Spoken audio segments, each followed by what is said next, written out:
Yeah. Hey, good morning, everybody, and welcome to another episode of Telling It Like It Is. My name is Jade Alberts. I'm a small business strategist, influencer, and brand builder. My passion is helping small businesses grow and succeed. Sharing knowledge and stories is why I started this Facebook Live show. So if you do have a question now, please pop it up there. If it's after the fact on a social media, LinkedIn or Instagram, answer the questions and we will get back to you.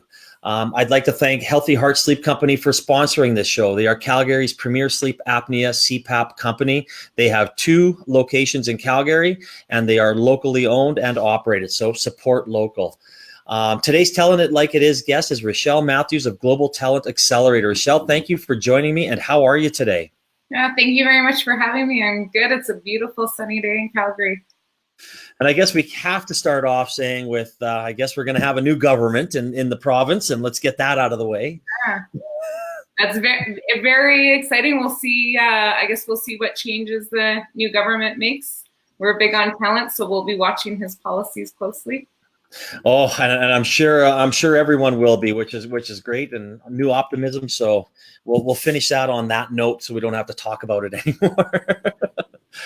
So what I'll do is I will give you a brief introduction of Richelle here, and we will get at it.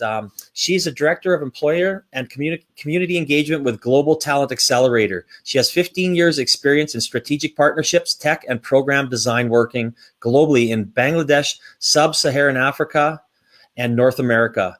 Richelle was a lead for TELUS Technology Accelerator and RBC Social Enterprise Accelerator via CTI. She has a master in internal communications.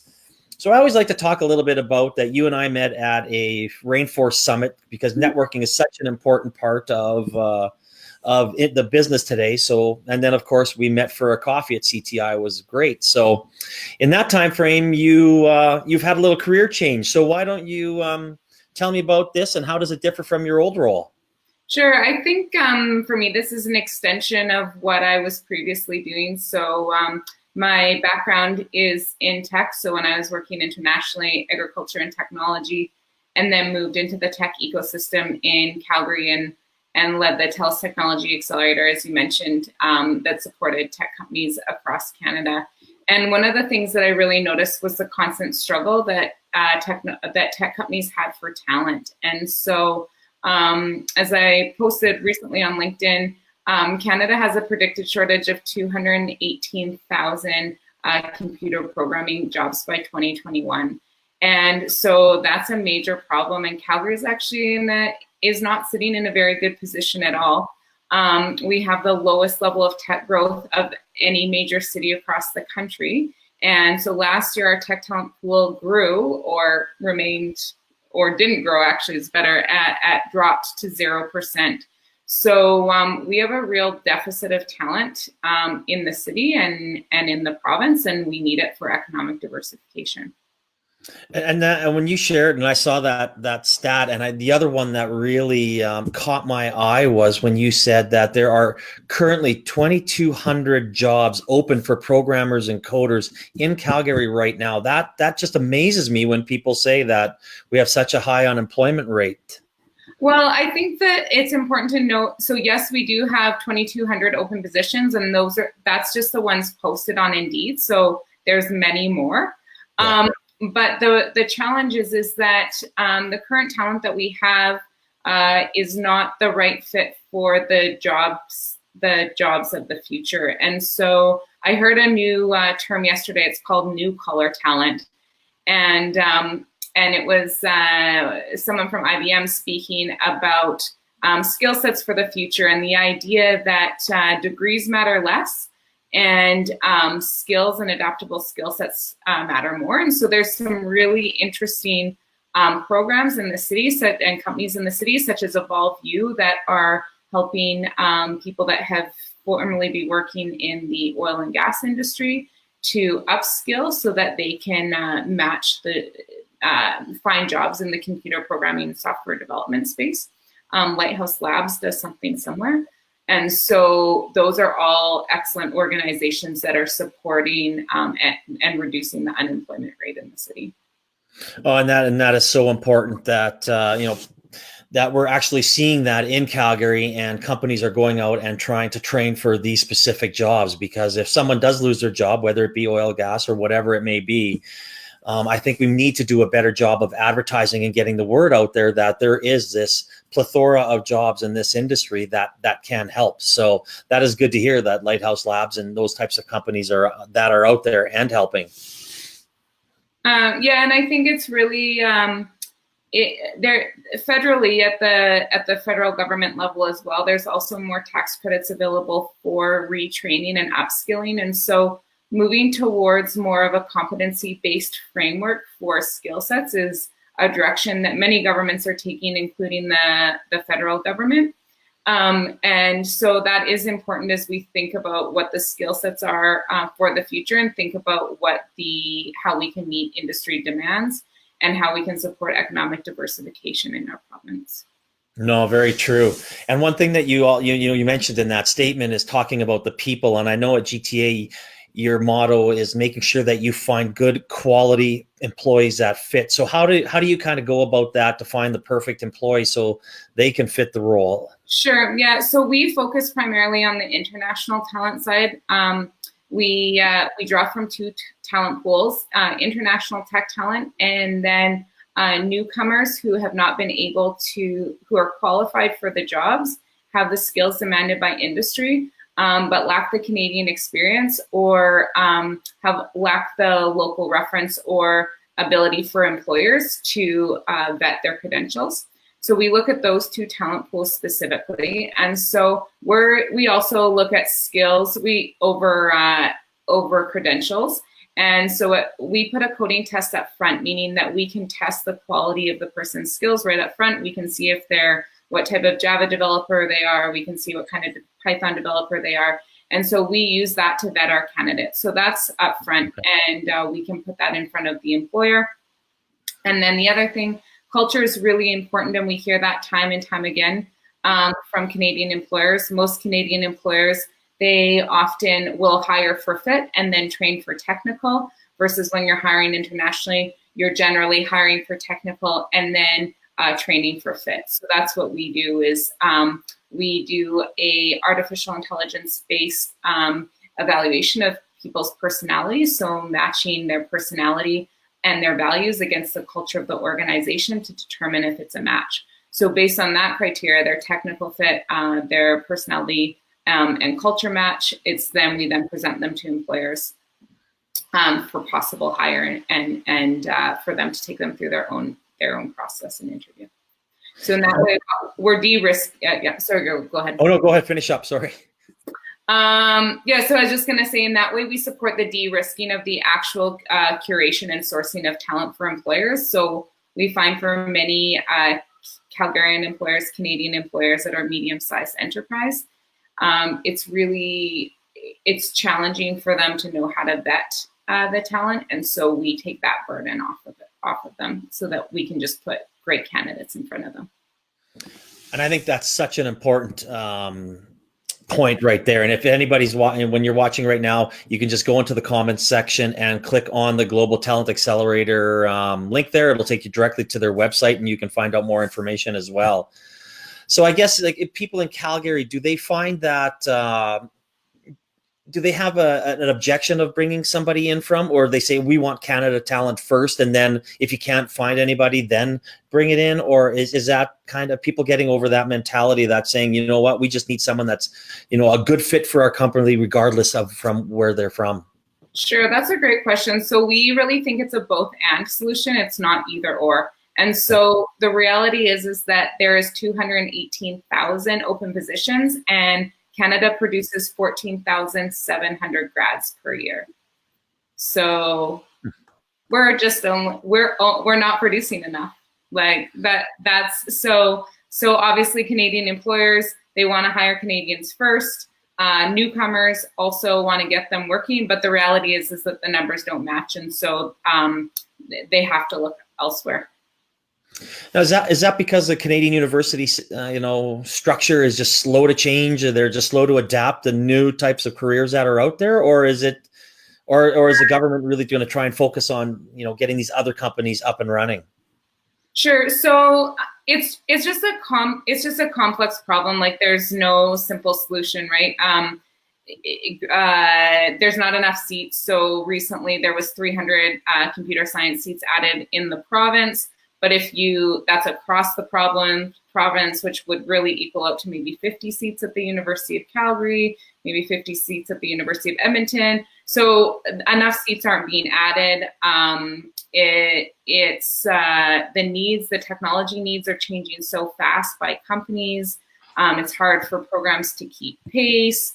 This has been a big shift. I mean, we're moving to a digital transformation of industry. So there's a huge job demand, more data being produced. So it's just a complex problem, and Canada's not the only one suffering from it, right? This is across the globe because technology is changing so fast. And so if Canada wants to compete in the future, we need to attract the very best talent here, and we also need to grow the very best talent here. So I think we look at it as both. We're just part of the solution, but we work closely with other organizations that are also really focused on Canadians. Yeah, I think that's a valid point of such a competition for the best talent out there. I can imagine that people are doing whatever they can to get to get the best talent. There's no doubt. I know we've talked about networking and using our contacts to enhance our business. And I mean, if you could talk about or give a few tips that people that are looking for work, or how do they make that next step to get into the tech world? What should they be doing? Who should they be contacting to change that role? Sure, yeah. So Evolve You is a really excellent program. So they're able to look at what your key skill sets are, and they support, it's a 6-month program that allows people to upskill on their technical skills. And then they work with you to get you placed into an internship and to be hired. And so that is definitely a sacrifice for people. I know it's challenging when you are going from possibly a well-paying oil and gas job to being in school for 6 months and then maybe taking a lower salary because you're moving more into a mid-entry or mid-level career position. Yeah. House Labs does something similar in about a 10-week period of time. And then Calgary Economic Development has also been supporting this transition. They recently worked with ICTC to release a platform that helps people map what their core skill sets are against skill sets and jobs of the future, so that people know how they can transition into new and different types of roles. So I definitely think we're starting to see a lot more support for people to make this transition and to move into jobs that are in demand in the future. I think that's great. And I hope a lot of people do. And I mean, I obviously, as probably you do, know a lot of people that had lost their jobs and they've moved out of the O&G industry, and they quite like their life now.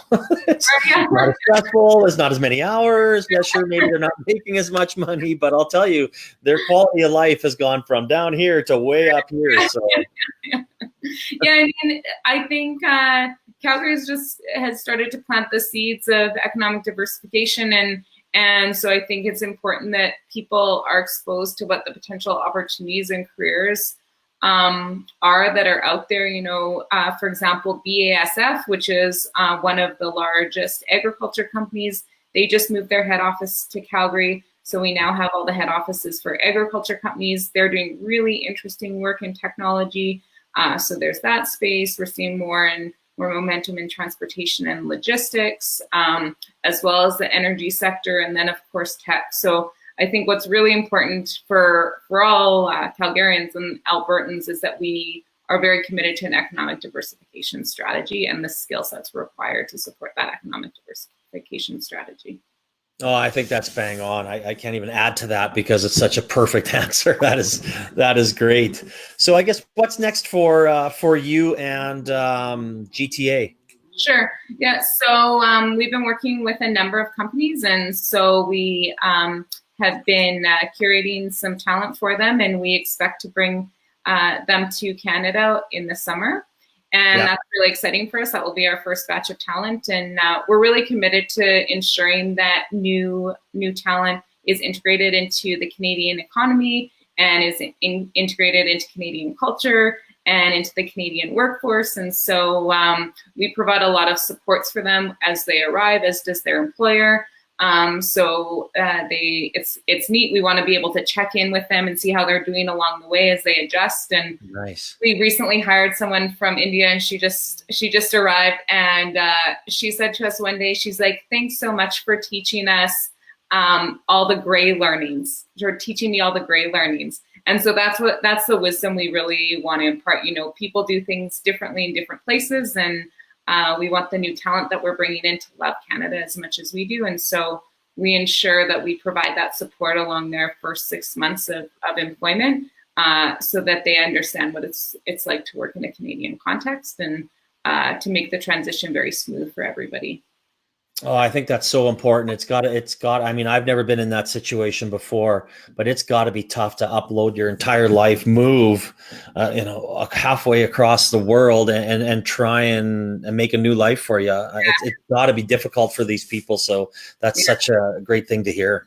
Yeah. And there's just so many little things that you don't know, right? There's so many cultural nuances, and we're used to cold weather, and we're used to living fairly independently, and not other people are used to there always being lots of people on the street and warm weather, and so there's lots of nuances to that, and we've also built that into our model. So, for example, we operate on, unlike other employment companies, we operate on a contract to hire model, meaning that when we bring new talent into Canada, they actually work for us as GTA, and then they're contracted out to companies.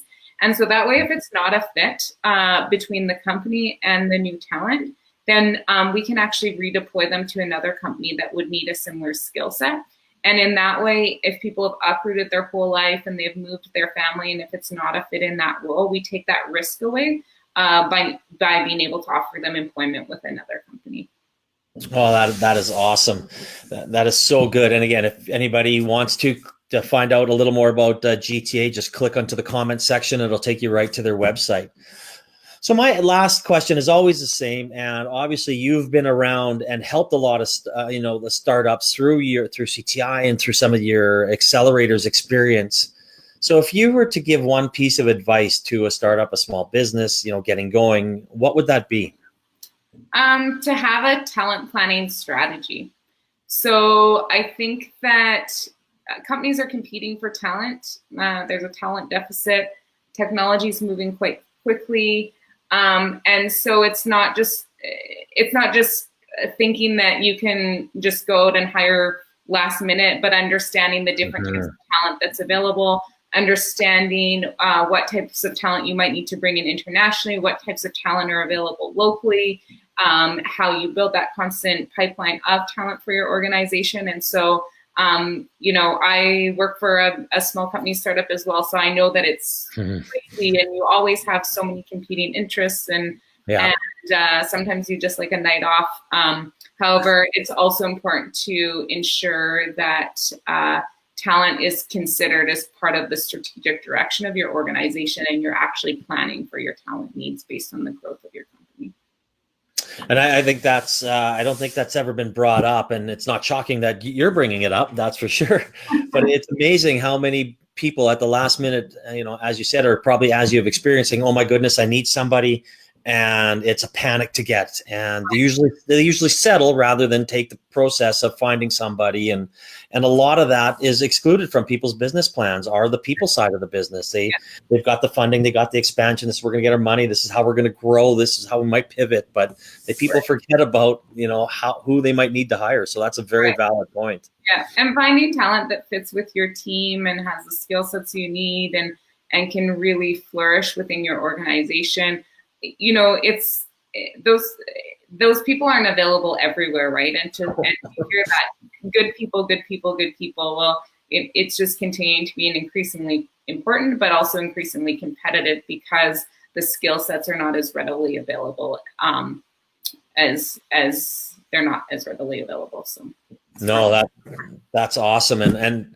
And on that, I really thank you, Richelle, for coming on, sharing your knowledge with our listeners today. That it's priceless, and having people like yourself out there, bringing people in, helping small companies. Thank you so much for what you do. That is awesome. Yeah, well, thank you for the time and giving the opportunity to share a little bit, and I really, really appreciate that. No, I do. Thank you again. And I'd like to thank Healthy Heart Sleep Company for sponsoring the show. They have 2 locations in Calgary. Support local.